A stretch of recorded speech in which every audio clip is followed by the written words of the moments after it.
Yo, still Mills, what's the diz, ill man? Yo, peak game though, Brody. Yo, man, listen, man. Niggas is real life gonna stop hating on my man Keith Thurman, bro. Like Keith Thurman don't get busy or something. Y'all niggas is really bogus right now. I just, I'm sick of niggas saying that because you got hurt in a fight, in a boxing match with another quality, maybe not quality by our estimations, but top 30 opponent in your division, that all of a sudden you washed. Y'all did the same dumb shit with fucking Devin Haney. Y'all did the same dumb shit when Devin Haney got clipped by Jorge Linares. Y'all jumped out the window. Oh, he better not fight Tank. You better stay away from T. Why? Jorge Linares is battle tested. Jorge Linares is crafty in the ring.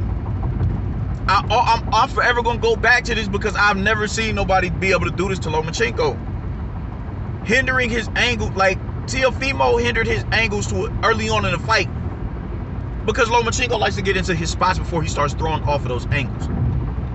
I'm going to keep explaining this. He likes to get into his spots before he throws off of the angles.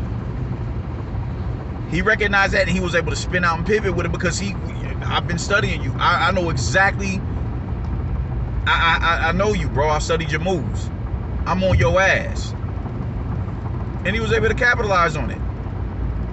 But what happened when Lomachenko started to get into a rhythm? He couldn't spin out with him no more because now he's punching off of the angles. It's not just him getting into position. Jorge Linares hindered Lomachenko's angles while he was in rhythm.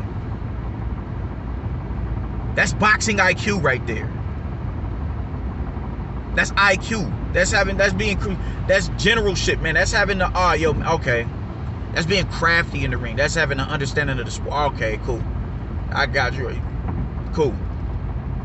You'll get in your spot. You're not gonna throw off of it though, because you don't know if when I throw this left hook up, you don't know if it's a fucking just a throwaway shot or if I'm actually coming to land something on you.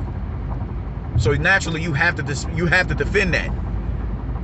You can't weave and, you know what I'm saying, weave up under a hook or slip a motherfucking straight shot while you suspended in midair for that tiny split second. You can't do it. That's crafty.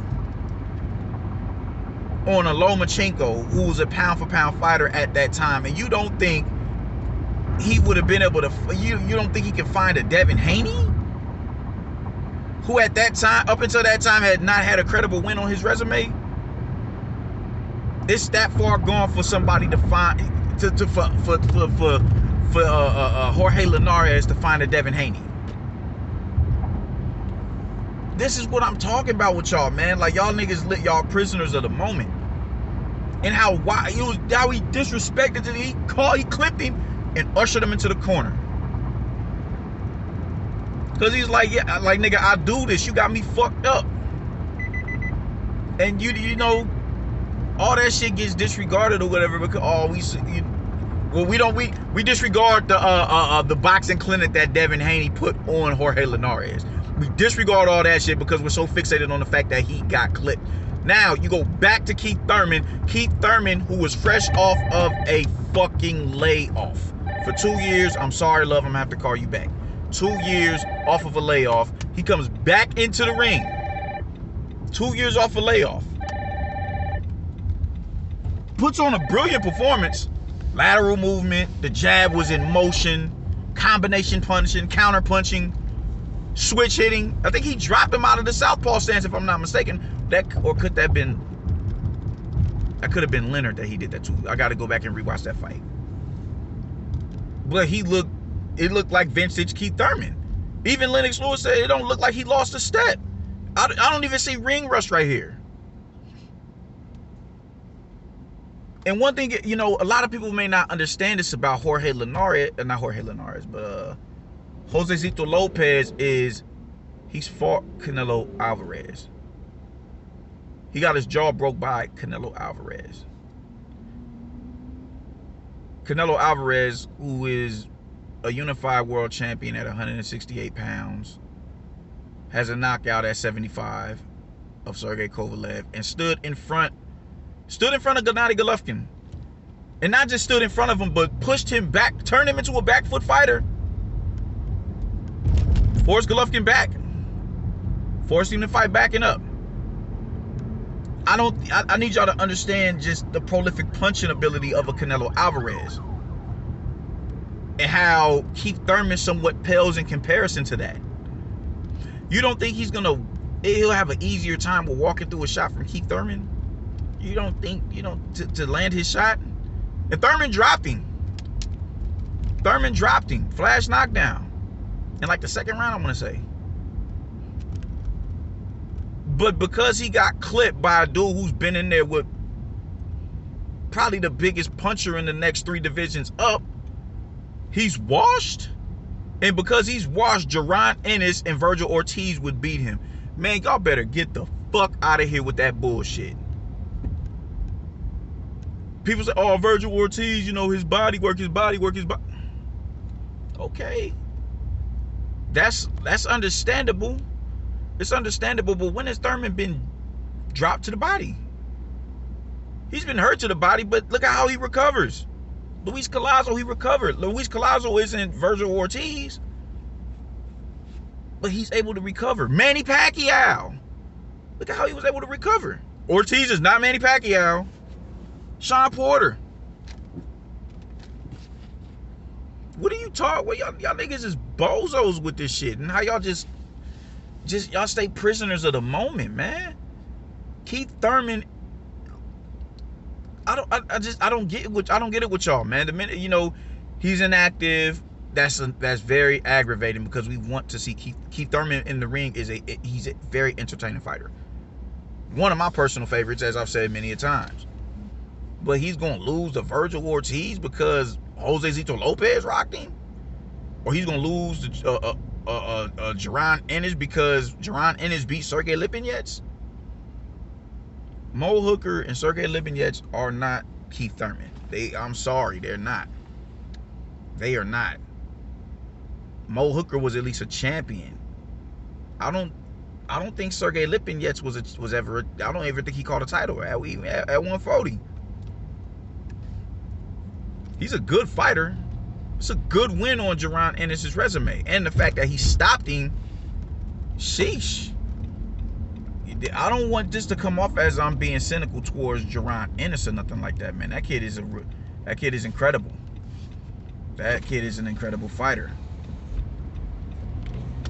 He gets busy, man. The switch hitting. He has all the tools he needs to be a superstar, and he's big. I said it before. Thurman needs to fight him or Virgil Ortiz. They're not going to be in the division long, so that would add to the stature of a Thurman getting there and getting rid of them niggas, because they're not going to be there long. They're big dudes. What are you talking about? He's going to beat Keith Thurman or what? Like, man,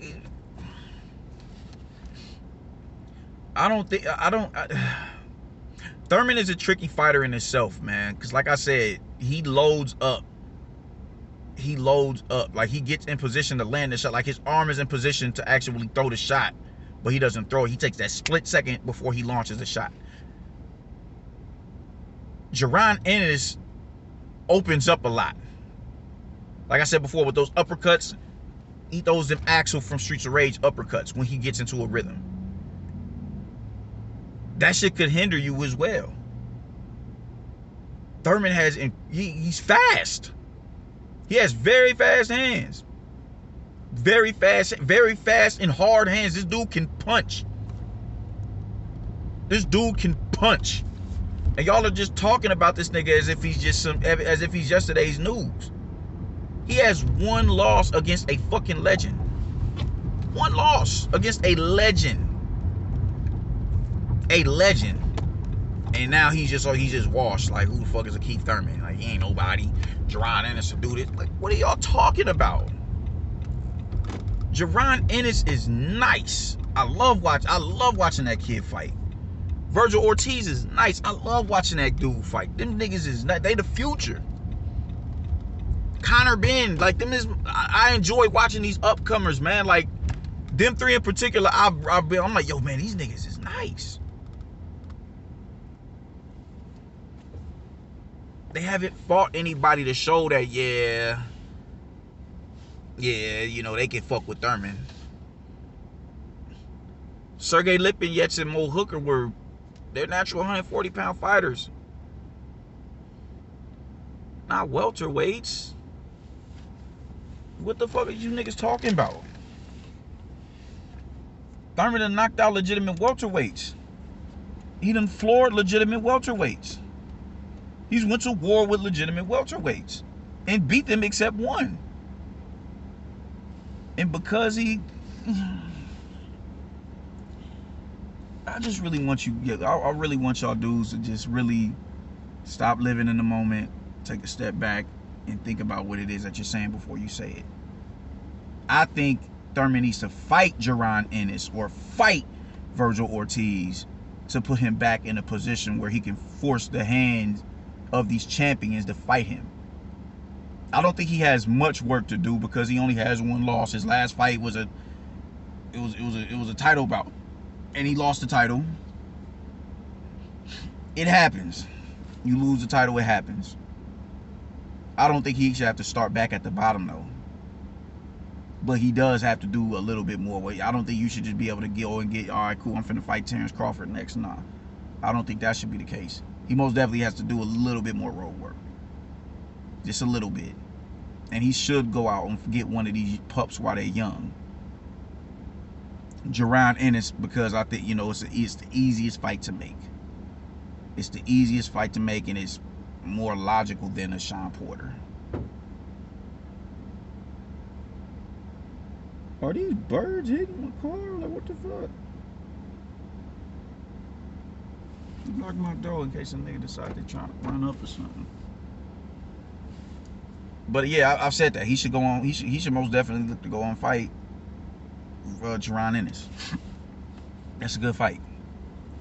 That's a good fight. But you niggas talking about like he gonna just go in there and just walk. Y'all was saying the same shit a few months ago about Virgil Ortiz, and I'm like, Maurice Hooker is not a litmus test for a Keith Thurman, because Keith Thurman is a lot more disciplined when he fights.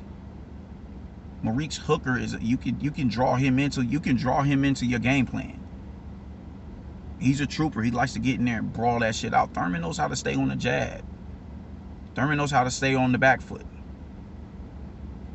The only person I've really seen him like bite down and have no other choice was Sean Porter, but Sean Porter does that to everybody. I don't see anybody at this moment who can't. Kell Brook is the only one who didn't do it, but Sean Porter makes you fight at his pace. He always dictates the pace. That's the only fighter I've seen Thurman like, yo, man, I'm gonna just have to just stay in the pocket and just bang with this dude, because if I don't drop him, if I don't hurt him, even if I do drop him and I hurt him, it's gonna be the same thing. He's not gonna stop coming. You're gonna have to knock him out. And he has a really good chin. I've seen him hurt, like he gets hurt and he's still standing. When he gets dropped, he gets right back up. Like, what type of weirdo shit is this, man? Sean Porter is a beast. That's the only nigga that I've seen Thurman like have to fight that, like bite down and be like, I gotta go get this nigga. Like, let's stop playing games, man. Jaron Ennis is he's a great fighter. He's a great fighter, really tremendous upside. I can't wait, you know what I'm saying, to see what the future holds for the youngin', man. But y'all gonna have to stop acting like he's just gonna go in here and just crash Keith Thurman because of the performance he had with Sergey Lipinets. It's just not. No. Sergey Lipinets is not Keith Thurman. Maurice Hooker is not Keith Thurman. If Jaron Ennis gets in there at this moment with a Keith Thurman, I have Keith Thurman winning. Clear cut decision, 8-4, 7-3. I mean, not 7-3, not 7-3. 9-3, 7-5. That I see that type of clear cut victory for Keith Thurman if he was to get in there with one of these youngins. Nonetheless, it is a really good fight for him. But y'all gonna have to stop playing games, bro. Y'all gotta stop playing games. Jaron Ennis is nice. Really nice. Virgil Ortiz is really nice, but Thurman is a proven former unified world champion. Y'all gonna have to put some respect on that man's name. Be irritated with him, because I'm irritated as a motherfucker with him. You know, he's been getting on my nerves. My everlasting nerve. With, you know, his arrogance and his inactivity. He pisses me off. He pisses me the fuck off. Not to the point where I'm about to just go, you know what I'm saying, go against the, you know, logic. Oh. Big homie gets busy, man. And it's time for y'all niggas to understand that shit and respect it. Jaron Ennis would be a good fight for Keith, a great fight for Keith Thurman. Like I said before, it makes more sense than Sean Porter. It even, at this time, it makes more sense than a fight with Bud. That fight actually, it may make the most sense for him to take, and I've been saying that. But don't get it fucked up. A good fight doesn't mean that the fighter that is making it a good fight is going to win. Because I damn sure wouldn't pick him to win. I pick him to be a good, you make it a good fight, but not win. Let's pump the brakes on the Keith, on the one-time slander, and let's get back to being logical. It is what it is, man. I'm outie, man. Peace.